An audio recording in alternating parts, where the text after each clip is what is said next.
నమస్కారం అండి, నేను గీతాంజలి. మీకోసం సుమన్ టీవీ రామేశ్వరంలో.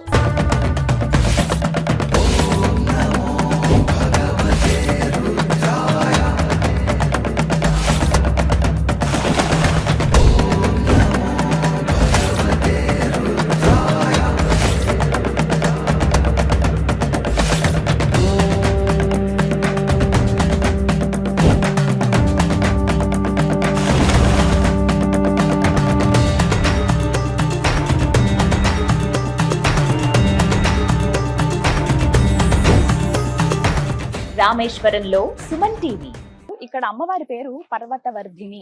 పర్వతరాజు పుత్రిక కదా ఆవిడ, పర్వతవర్ధిని అమ్మవారు. అయితే ఇక్కడ స్పెషల్ ఏంటో తెలుసా, మామూలుగా అమ్మవారు ఏంటంటే కూర్చుని ఉంటారు, అలాగే దీవిస్తూ ఆమె ఆ భంగిమలో ఆమె కూర్చుని ఉంటుంది కదా. కానీ ఇక్కడ ఏంటంటే నిలబడి ఉంటారు ఆవిడ.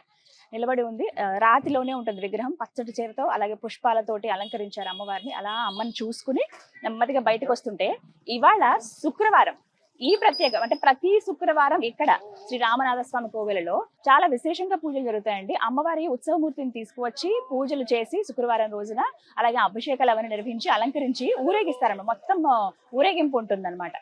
పల్లకిలో ఊరేగిస్తారు అమ్మవారిని ఆలయం చుట్టూ. ఆ తర్వాత పంచహారతులు ఇస్తారు. సరిగ్గా అదే సమయానికి నేను వెళ్ళాను. పంచహారతి చూసుకున్న తర్వాత శ్రీచక్ర అమ్మవారి ముందు ఏదైతే ఉందో అక్కడ కుంకుమార్చన చేశారు. ఆ కుంకుమ అందరికీ ఇచ్చారు. అది నిజంగా ఒక అదృష్టమే, నేనైతే పెట్టుకున్నాను.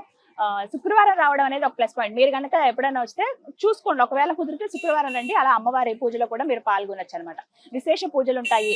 100 రూపాయలు 200 రూపాయలు ఉంటుందండి టికెట్, అంతకన్నా ఎక్కువే ఉండదు. అలాగే అన్నదానం కూడా ఆలయంలోనే ఎప్పుడు ఫ్రీయే ఉంటుంది. ఒకవేళ మీరు అన్నదానంలో పాల్గొనాలనుకుంటే ఉదయం 7 గంటల నుంచి 7-8 నుంచి వస్తే కనుక ఏదో ఒక ప్రసాదం అది తీసుకోవచ్చు. లేదంటే కనుక ఇంకా మీరు వేరే మధ్యాహ్నం 12 అనుకోండి, అప్పుడు అన్న ప్రసాదం కూడా స్వీకరించవచ్చు అనమాట. అలా అన్ని చూసుకుంటూ వచ్చిన తర్వాత ముందుగా మనం వెళ్ళేటప్పుడే వినాయకుడు సుబ్రహ్మణ్య స్వామి అండి, ఇది ఒకటి చెప్పాలి. ప్రతి ఎంట్రన్స్ దగ్గర వినాయకుడు సుబ్రహ్మణ్య స్వామిని చూస్తాం. అలాగే ఇక్కడ కూడా పెద్ద గణపతి ఉంటారు ముందు, తర్వాత సుబ్రహ్మణ్య స్వామి. ఇవాళ మేము వెళ్ళిన రోజు సుబ్రహ్మణ్య స్వామి కళ్యాణం జరిగింది. వల్లి దేవసేన సమేత సుబ్రహ్మణ్య స్వామి కళ్యాణం. అక్కడ మాకు కళ్యాణం జరిగిన తర్వాత ప్రసాదం కూడా ఇచ్చారండి, రవ్వ కేసరి.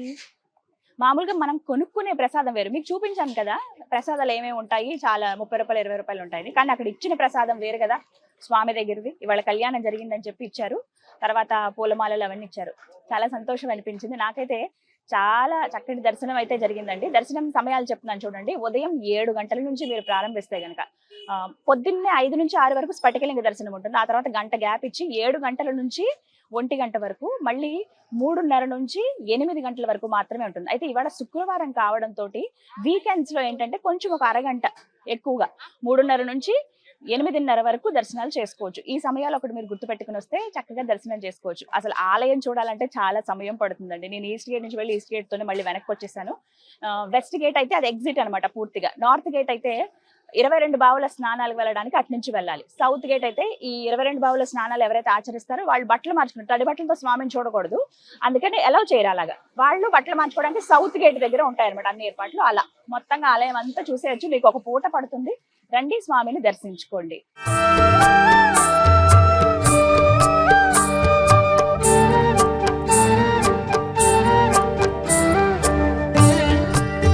ఏ లింగ దర్శనంతో సకల పాపాలు హరిస్తాయో, ఏ ప్రాంతానికి వస్తే మన మనసులో ఉన్న బాధలు అన్ని తొలగిపోతాయో, ఎవరిని వేడుకుంటే మన బాధలు ఇట్టి తీసేస్తారో ఆయనే శివయ్య అని చెబుతూ ఉంటారు. అయితే ఇక్కడ స్వామి రామనాథ స్వామిగా కొలువై ఉన్నారండి.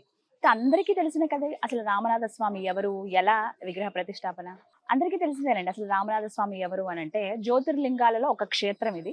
స్వామి జ్యోతిర్లింగాల్లో ఒక్కరిగా ఉన్నారు. అయితే శ్రీరామచంద్రుడు వారు తెలుసు కదా, సీతాపహరణం తర్వాత అది యుద్ధమే జరుగుతుంది. సీతమ్మని మళ్ళీ తీసుకువచ్చే క్రమంలో రామసేతును నిర్మించడం కావచ్చు, అది ఇక్కడ మనం ఈ రామేశ్వరంలో చూడొచ్చు. చివరి భాగం, భారతదేశానికి చిట్ట చివరి భూభాగం ధనుష్కోటి. అక్కడి నుంచి చూసుకుంటే కొద్దిగా ముందుగా అక్కడి నుంచి శ్రీలంకకు, అక్కడ ఉన్నటువంటి దీవులకు రామసేతు నిర్మాణం అయితే జరిగింది. ఆ తర్వాత యుద్ధం జరగటము, సీతమ్మ తల్లి మళ్ళీ వెనక్కి తీసుకువచ్చేయటము ఇవన్నీ మనకు తెలిసిందే. తీసుకొచ్చిన తర్వాత రావణుడు బ్రాహ్మణుడు, అందులోనూ అపర శివభక్తుడు, అందరికీ తెలిసిందే. ఏది ఏమైనా కానీ బ్రాహ్మణ హత్య మహాపాపం అని అంటారు. అలాంటి పాపం మరి శ్రీరామచంద్రుడే మూట కట్టుకున్నారు కదా, అది ఎలా అయినా తొలగించుకోవాలి. ఏమిటి అని అంటే, వారి అగస్త్య మహాముని ఒక సలహా ఇస్తారట. ఒక విగ్రహ ప్రతిష్టాపన చేయాలి, ఆ శివయ్యను ప్రతిష్ఠించాలని చెప్తే అవశ్యం అని చెప్పి తప్పకుండా ఆయన ఇక్కడే మనకి రామతీర్థం అని ఉంటుందండి, అక్కడే వారు నివాసం ఉండేవాళ్ళు రాముల వారు. ఆ పక్కనే లక్ష్మణ తీర్థం ఉండి అక్కడ లక్ష్మణుల వారు కుటీరం ఏర్పాటు చేసుకుని ఉండేవారు. అక్కడే సంధ్యావందనం చేయటం ఇవన్నీ జరిగేవన్నమాట. అలా అక్కడికి వెళ్ళి ఎప్పుడైతే అగస్త్య మహాముని ఈ విధంగా చెప్తారో సంధ్యావందనాలు చేసుకుని స్నానాదులు ఆచరించుకుని వచ్చి ఆ తర్వాత హనుమంతుల వారు అలాగే అమ్మవారు అందరూ కూర్చుని ఒక మాట అనుకుంటారు, ఇలా లింగ ప్రతిష్టాపన చేయాలంటే స్వామిని నేను ఎప్పుడు హనుమ ముందుంటారు కదా, నేను తీసుకొస్తాను లింగం అని చెప్పి కాశీకి బయలుదేరతారట. సరే ఆయన వెళ్ళారు, ఎంతకీ రారు, సమయం అయిపోవస్తుంది, ఈ సమయంలోగా ప్రతిష్టాపన చేయాలని చెప్పి మహాముని చెప్పటంతో సమయం మించిపోతోందని అప్పుడు సీతమ్మ వారు ఎక్కడైతే ధనుష్కోడి అనే ప్రాంతం ఉందో 2 సముద్రాలు కలిసే చోటు అక్కడ ఆవిడ ఇసుకనంతా ఒక దగ్గర చేర్చి ఒక లింగం లాగా తయారు చేస్తారు. తయారు చేసినటువంటి సీతమ్మ తయారు చేసిన ఆ లింగాన్ని రాముల వారు ప్రాణ ప్రతిష్టతోటి ఆ లింగాన్ని స్థిరపరుస్తారన్నమాట, అంటే ప్రతిష్ఠ చేస్తారనమాట లింగానికి. అదే ఇప్పుడు మనం చూస్తున్నటువంటి శ్రీ రామనాథ స్వామి. ఇప్పుడు గర్భగుడిలో మీరు ఏ శివలింగం అయితే చూస్తున్నారో స్వయంగా శ్రీరామచంద్రుల వారే ప్రతిష్ఠించారనమాట.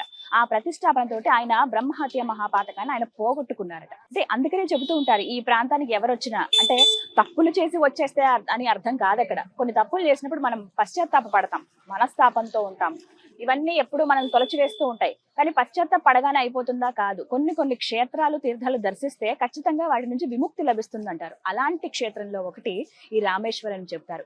అలా స్వామివారు ప్రతిష్ఠించారు. ఇంకేముంది, సమయం అయిపోయింది, ఇంకా ప్రతిష్టాపన జరిగిపోయాక అప్పుడు ఆంజనేయ స్వామి కాశీ నుండి ఒక లింగం తీసుకొస్తారట. అప్పుడు అనిపిస్తుంది, అయ్యయ్యో సమయానికి నేను తీసుకురాలేకపోయానని చిన్నపుచ్చుకుంటారట. చాలా మంది చెప్తారండి, కోపం వచ్చింది హనుమాన్కి ఇలా అంటారు. కానీ ఆయన ఎంత ఇష్టం అంటే రామయ్య అంటే అసలు ఆయన మీద కోపం కానీ ఎలాంటిది ఉండదు, ప్రేమే, అది తప్ప ఇంకొకటి ఉండదట హనుమంతుల వారికి. అయితే మరి ఏం చేయను తండ్రి, నువ్వు ఇలా చేస్తే, నువ్వు ప్రతిష్టాపన చేసేసావు, మరి నేను తెచ్చిన లింగం అంటే, హనుమాను బాధపడకు, నువ్వు తెచ్చిన లింగానికి కూడా ప్రతిష్టాపన చేద్దాము, ఆ లింగం కూడా పూజలు అందుకుంటుంది, నేను ఎక్కడైతే లింగ ప్రతిష్టాపన చేశానో ఆ పక్కగానే. అందుకనే రామనాథ స్వామి దర్శనంకి వచ్చిన మీరు కొంచెం అలా అడిగైనా వెళ్ళండి, పక్కగా వెళ్తే విశాలాక్షి అమ్మవారు అలాగే కాశీ విశ్వనాథుడిగా ఆ శివయ్య అక్కడ కొలువై ఉంటారు. ఇలా ఇదనమాట వృత్తాంతం. అసలు రామేశ్వరం అసలు ఏమిటి కథ అని అంటే, ఇది చాలా మందికి తెలియాలండి కదా. అంటే తెలిసి తెలియక అవునా కాదని అనుకుంటారు కానీ, అంటే అసలు ఏంటో జ్యోతిర్లింగం అంటే జ్యోతిర్లింగం అనుకుంటారు కానీ కాదు. అసలైన వాస్తవ కథ అయితే ఇదని పెద్దలు చెప్తుంటే నేను విన్నాను. అలా నాకు చూడాలనిపించింది, మహద్భాగ్యంగా ఇక్కడికి రావటం, దర్శించుకోవటం. మీ అందరూ కూడా దర్శనం కలగాలని కోరుకుంటున్నాను. టైమింగ్స్ చెప్పాను కదా, అలాగే ఇక్కడ అన్ని సౌకర్యాలు ఉంటాయండి, సదుపాయాలు ఉంటాయి. బ్రాహ్మణ సత్రం ఉంటుంది, అలాగే మామూలుగా ఉండే వాళ్ళ కోసం ఉంటాయి. చిన్న చిన్న హోటల్స్, చిన్న లాడ్జిల్ రూముల దగ్గర నుంచి పెద్ద పెద్ద హోటల్స్ లగ్జరీగా ఉండే వాళ్ళకి కూడా ఉంటాయి. ఎక్కడికక్కడ టిఫిన్ షాపులు ఉంటాయి. ఇంకొకటి ఏంటంటే తమిళం వస్తే ఇంకా మంచిది, తమిళం రాకపోతే కొంచెం మీరు మేనేజ్ చేసుకోవచ్చు ఇంగ్లీష్లో అలాగే హిందీలో. తెలుగు అనేది చాలా తక్కువ మంది మనకు కనిపిస్తారు.